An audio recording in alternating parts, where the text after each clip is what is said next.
Bendiciones para todos en este nuevo día. Queremos continuar con esta escuela de entrenamiento titulada La Fe, un salto a lo imposible. Hemos estado junto con la pastora Gloria y hemos estado junto con mi esposa, la profeta Geraldine, bendiciéndoles a través de esta enseñanza. Hoy quiero hablar acerca de la fe que es válida. Y esta sería nuestra cuarta enseñanza, nuestra cuarta preparación para ustedes, y creemos que será un tiempo de muchísima bendición, de muchísima impartición, pero sobre todo de mucho conocimiento para crecer en esa fe. Quiero invitarle a que nos autorice a hacer una oración por su vida. Voy a pedirle que cierre sus ojos allí donde está.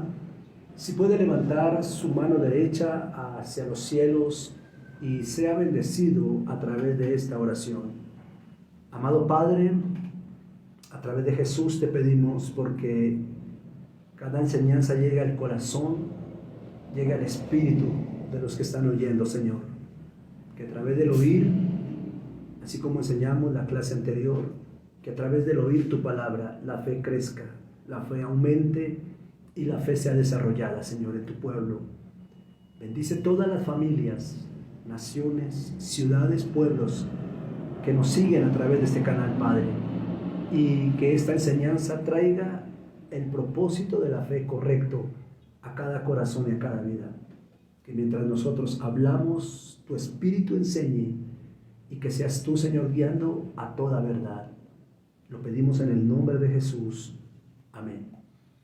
La fe que es válida es el tópico que queremos trabajar hoy. Voy a tomar como referencia 1 Corintios capítulo 15, verso 14. 1 Corintios capítulo 15, verso 14.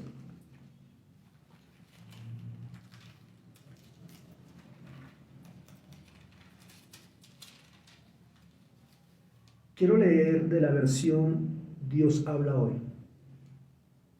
1 Corintios 15, 14.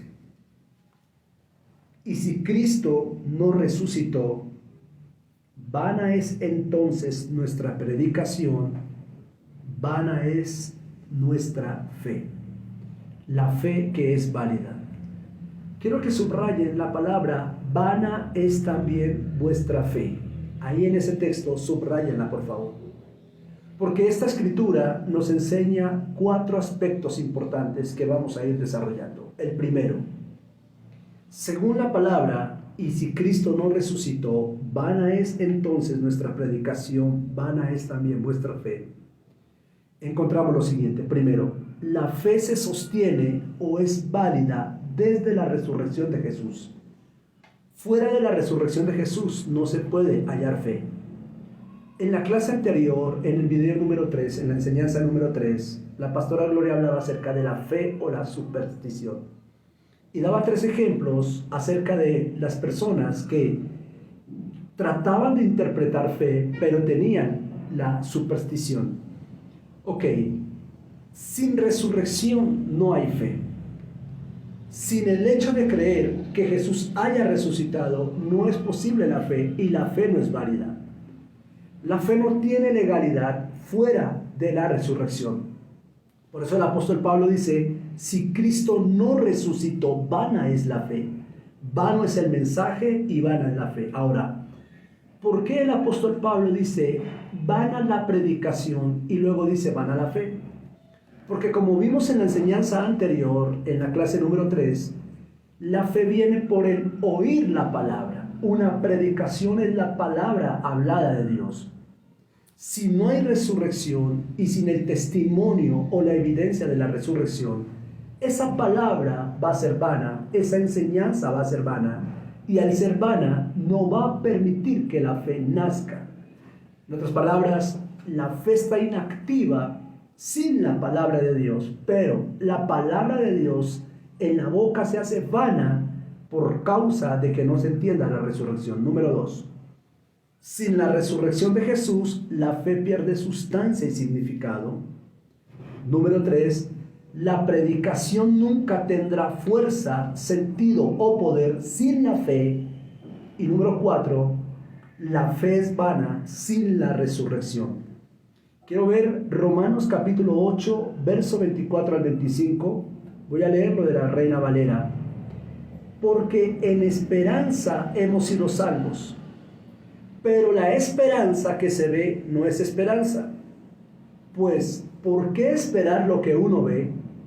Pero si esperamos lo que no vemos, con paciencia lo aguardamos. Ahora, Pablo en Romanos nos está hablando de una esperanza basada en una fe. Una fe que viene por el oír la palabra, una enseñanza que se debe fundamentar en la resurrección. Es importante la cruz y la obra de la cruz. A través de la cruz, y mucho más adelante en este mismo canal, vamos a hacer una escuela de entrenamiento también relacionada a la cruz del Calvario. Y es importante la cruz, pero se resalta mucho el evento que sucede detrás de la cruz, que es la resurrección. Y a partir de la resurrección nace nuestra fe. Ahora, ¿cuál es la condición válida de la fe? ¿A qué está acondicionada la fe? En el libro de Mateo, en el capítulo 17, el verso 19 al 21, me enfoco en esos textos, los voy a leer y voy a darte un significado de lo que es la condición válida de la fe. Recuerden, estamos hablando de la fe que es válida. La fe pierde validez si no se fundamenta en la resurrección. Sin resurrección, la fe no tiene ni legalidad ni validez. Ahora, ¿cuál es la condición válida de aquella fe? Mateo 17, enfoquémonos en el verso 19 al 21. Viniendo entonces los discípulos a Jesús aparte, dijeron: ¿por qué nosotros no pudimos echarlo fuera? Jesús les dijo: por vuestra poca fe. Porque de cierto os digo que si tuviereis fe como un grano de mostaza, diréis a este monte: pásate de aquí allá, y se pasará, y nada os será imposible. Pero este género no sale sino con oración y ayuno. Subrayen por favor en el verso 21 la expresión con oración y ayuno. Subrayen también en la parte 20, en el verso 20, por vuestra poca fe. Me quiero centrar específicamente, hemos resaltado poca fe.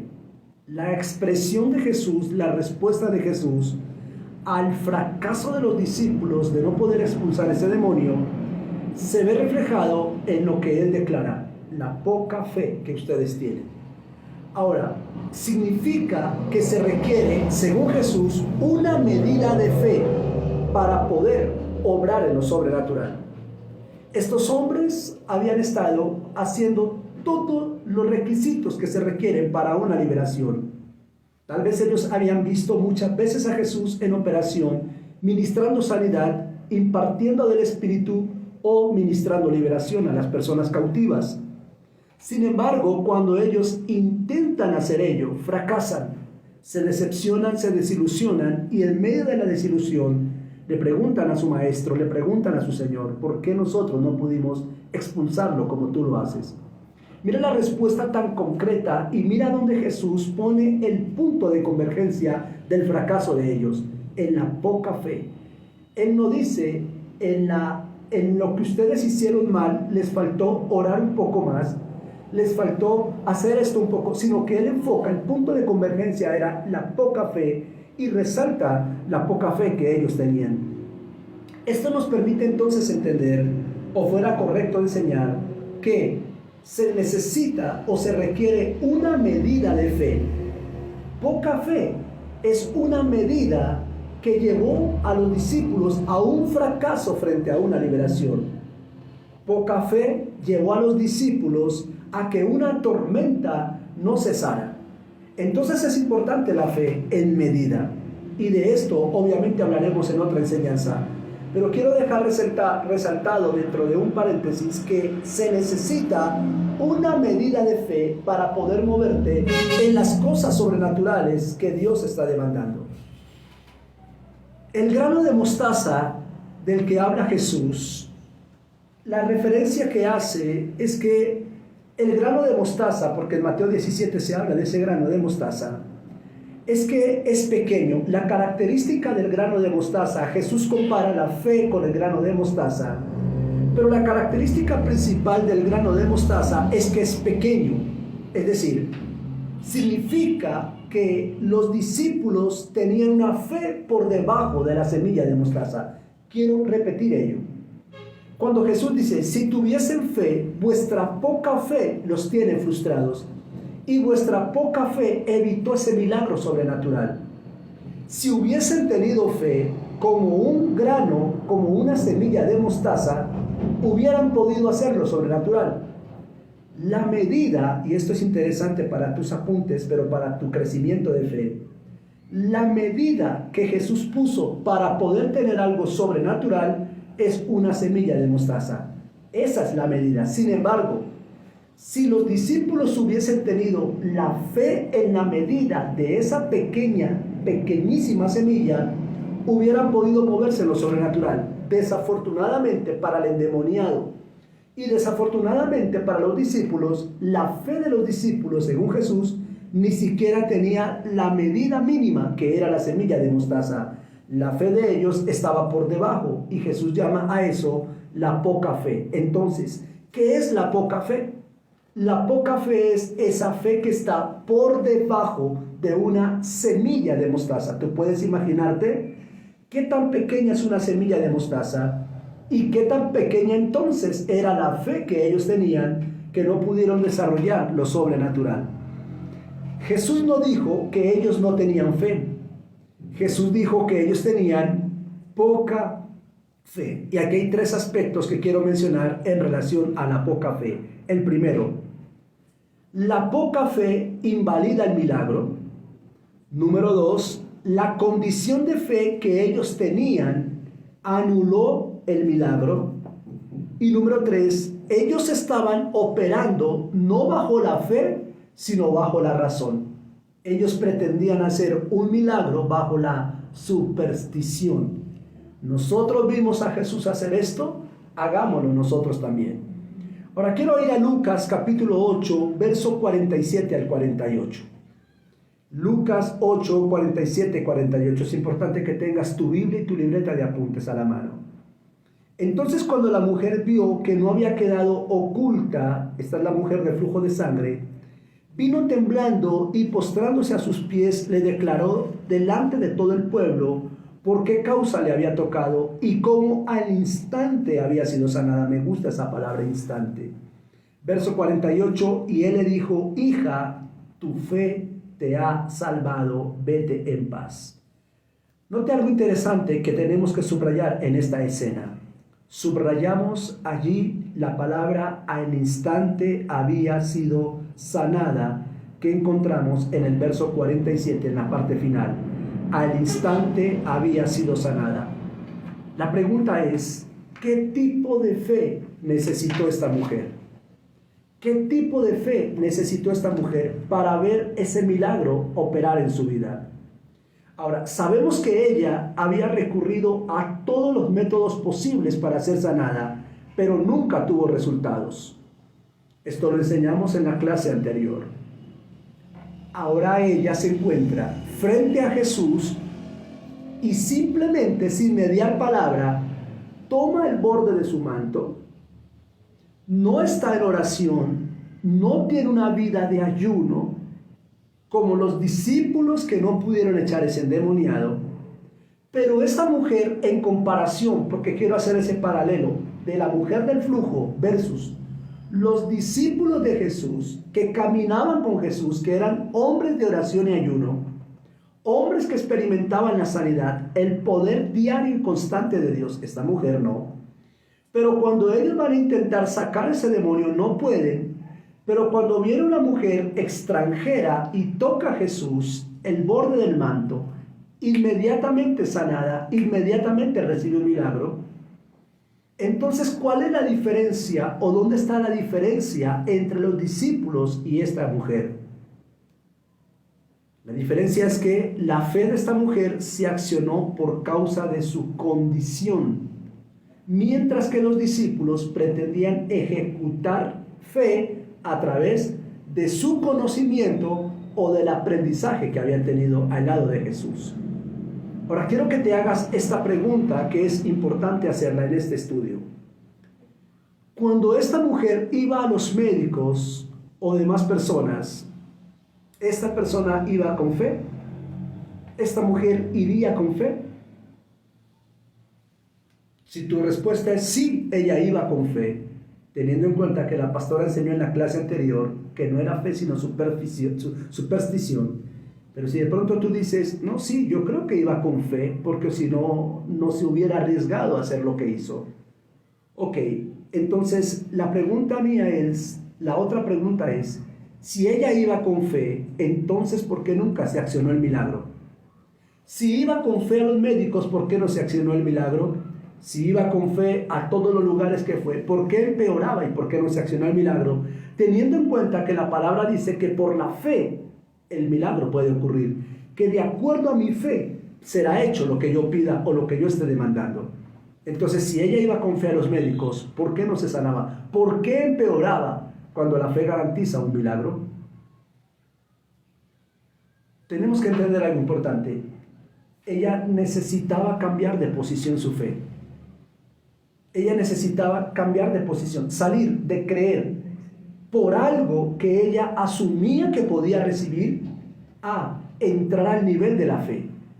Cuando ella cambia de posición y se ubica en la posición de la fe, ella es establecida por la palabra de Jesús, y en el momento de ser establecida en la palabra de Jesús, adquiere su milagro porque su fe cobra significado y su fe cobra resultado.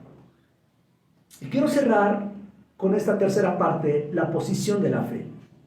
Déjame hacer una pequeña análisis de lo que hemos trabajado hoy. Estamos en el tópico número 4, la fe que es válida. Dentro de este punto hemos visto un subpunto, la condición válida de la fe. Para que la fe sea válida, lo explicamos. Y ahora voy a hablar acerca de la posición de la fe, tomando como referencias Lucas 8, del 1 al 3, para ir cerrando. Dice, cuando descendió Jesús del monte, le seguía mucha gente. Verso 2. Y he aquí vino un leproso y se postró ante él diciendo, Señor, si quieres, puedes limpiarme. Verso 3. Jesús extendió la mano y le tocó diciendo, quiero, sé limpio. Y al instante la lepra desapareció. 5 aspectos para cerrar la posición de la fe. El primero, si quieres. Si quieres es la pregunta que este hombre hace, o es la sugerencia que este hombre hace. Ok, Señor, si quieres, puedes sanarme. Aquí es importante entender y analizar. Este hombre, según esta expresión, si quieres, este hombre no conoce fe, pero sí reverencia. No conoce fe, pero sí reverencia. Porque si él conociera fe, entendiéramos todos los que creemos por fe, que la fe puede provocar lo que yo quiera. La fe tiene el poder de hacer que lo imposible se haga posible, pero este hombre no conocía fe, pero conocía reverencia. Muchos hombres y muchas mujeres de Dios tienen reverencia, son adoradores. Tenemos el caso del gadareno, endemoniado, sale del sepulcro y se postra ante Jesús, pero eso no lo liberó. Y muchos hombres y mujeres que vienen a la iglesia, se congregan o van en busca de Jesús, se postran ante él, lo honran, lo adoran, pero no reciben un milagro. Porque no basta solamente con postrarnos y con tener reverencia, se requiere la fe. La fe tiene que estar involucrada incluso en la adoración, porque el apóstol Pablo decía que el que cante, hágalo con un entendimiento. Todo lo que tú hagas, el orar, el ayunar, el adorar, el diezmar, el sembrar, el congregarte, debe surgir la fe. La fe tiene que estar involucrada dentro de todo lo que tú tengas que ver con Dios. Entonces, muchos son reverentes ante el Señor, pero no poseen fe y por eso no reciben milagros. Segundo, quiero es la respuesta de Jesús. Quiero. Ahora, cuando Jesús le dice quiero, Jesús da a entender que Él está en la posición de la fe. Yo quiero porque puedo. Yo tengo la capacidad porque Jesús es la fe. Jesús es el amén. Y el amén es la fe. Número 3. Dice que extendió la mano y lo tocó. Esa acción no era una simple acción religiosa. Al Jesús extender la mano y tocarlo, ubica a el hombre bajo la autoridad de la fe que es Jesús. Cuando Jesús pone su mano sobre aquel hombre para sanarlo, ese hombre queda bajo la autoridad de Jesús y Jesús en la fe. Jesús está en la posición de creer que es posible sacar a ese hombre de esa condición. Por eso es que es importante la impartición o la imposición de manos dentro de la fe, porque cuando una persona impone o imparte las manos o imparte la palabra con la imposición de manos, hace que todos aquellos que estén enfermos o que estén en situaciones diferentes entren a la posición de fe que el que está ministrando posee esa fe. Número 4, Jesús dice, sé limpio. Ojo a esto, porque cuando Él dice sé limpio, ahí está la palabra. Ahí sale la palabra. Y esa palabra es la que hace que ese hombre tenga fe. Porque cuando dice la palabra que la fe viene por el oír, clase número 3, la puede ver por favor en este mismo canal, puede ver la clase 3, donde se enseña acerca de que la fe viene por el oír, la palabra. Cuando Jesús dice sé limpio, esa palabra activa la fe en el corazón de este hombre enfermo. Y número 5, al instante su lepra desaparece. Este hombre queda establecido en la posición correcta de la fe. Para cerrar, cuando cambias tu posición, Dios reacciona a tu condición. Entonces la posición de la fe está en estar bajo la palabra, bajo la impartición de aquel hombre o de aquella mujer que tiene la fe. Amén. Dios les bendiga y nos vemos en nuestra siguiente enseñanza.